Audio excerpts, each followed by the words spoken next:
Hey everyone, Sunday, November 16th here in the garage to take another day of progress on the horizontal stab. Got some parts primed yesterday, probably need to do a little bit of touch up on a few of them after I'm looking at them in some proper lighting, and going to continue on with the next steps, which I think might be riveting together the skeleton if we get to that point today. If not, I'll start making more progress on the rudder, which is what we started on yesterday, at the end of the day yesterday. So getting those stiffeners in better shape and then seeing how that all rivets together, and then eventually addressing the lead block counterbalance weight. So that ought to be interesting. Hang out, let's see what we learn. Okay, I took a quick minute off camera to go hit those parts one more time with a little bit of self-etching primer to get some spots that I missed. And we're back at the rudder now until those parts dry and we can start clecoing together that frame or the skeleton for the horizontal stab to start riveting. Welcome back, my faithful followers, to another episode of How Jeff Dorks Up Parts. I can't believe that I managed to screw up what is probably the most simplistic part in this airplane build. So what we're talking about here are the stiffeners that go into the rudder.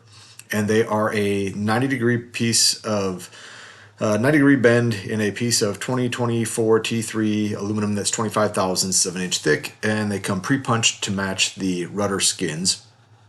And when you buy these things, or when they're shipped from vans, they come in a long stick, like I mentioned before, right? And in each stick there is a different piece. So the rudder is triangular shaped, it's kind of tapered, right? So you have longer pieces, which are the A's, the R815A, and then a slightly shorter one, which goes above that, which is the B, and then C, D, E, F, G, and I think H it goes to.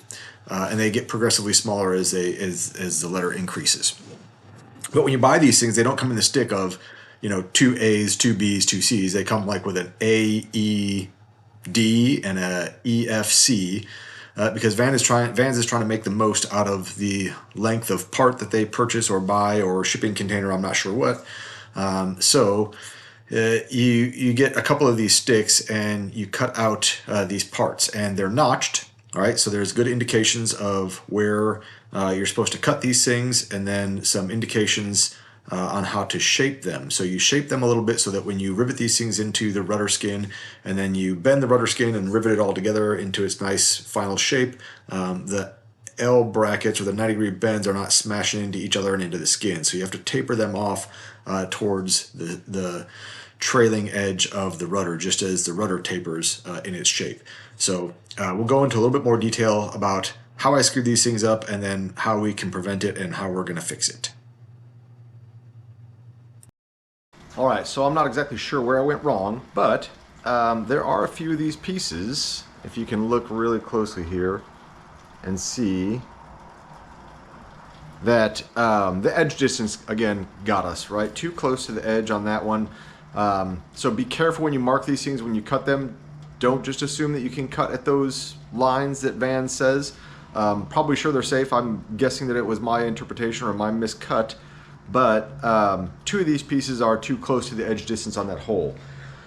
So I'm either going to have to reorder the new part from Vans, which will probably come like with a great big long part, and I only need one of them, or I may just go and try to source some 5/8 inch L aluminum in the same material and thickness as what we have here, and then just go match drill and cut these things myself and fabricate a new part. So I'll keep you posted on that one.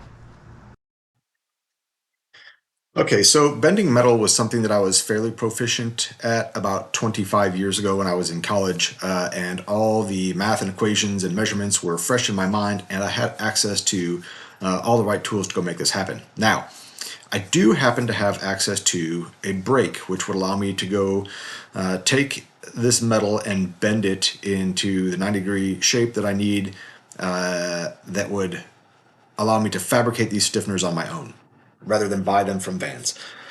Now, there is an equation that goes along with this, and I'll post it up here.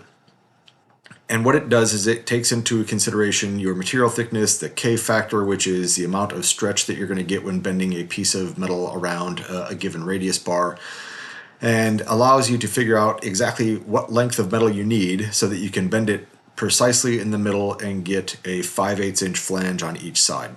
Now, What I don't have is access to a shear.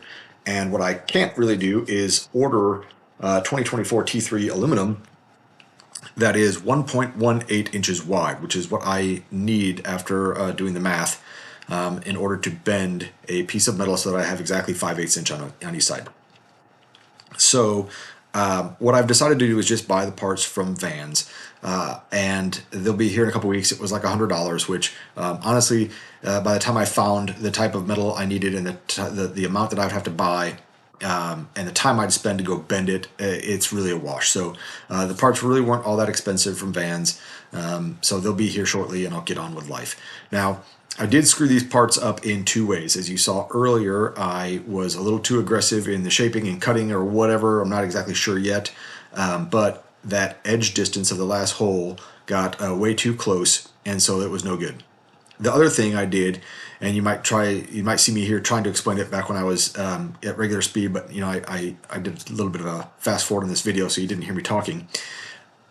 I shaped these pieces, the 815Bs, so that's the second row. So you see that first row on the right side of the picture, that's A's. The next row in is B. I shaped them in the wrong direction. And so when I went to go install them, the holes in the pre-punched skin and the pre-punched stiffener didn't match. And I was having a struggle trying to get these things to go in. I couldn't understand why they were off. I finally took them out and put them on the outside of the skin, so turned them around and realized, I had cut them and shaped them in the wrong direction. So scrap 2 more parts. So I've ordered 2 new 815Bs and 2 new 815Cs. And I'm going to show you in the next video how we can mark those to protect ourselves from doing dumb things and breaking parts. And hopefully that will save you guys from making the same mistake. So that's all for now. Thanks everyone. Jeff and Paper Gary out.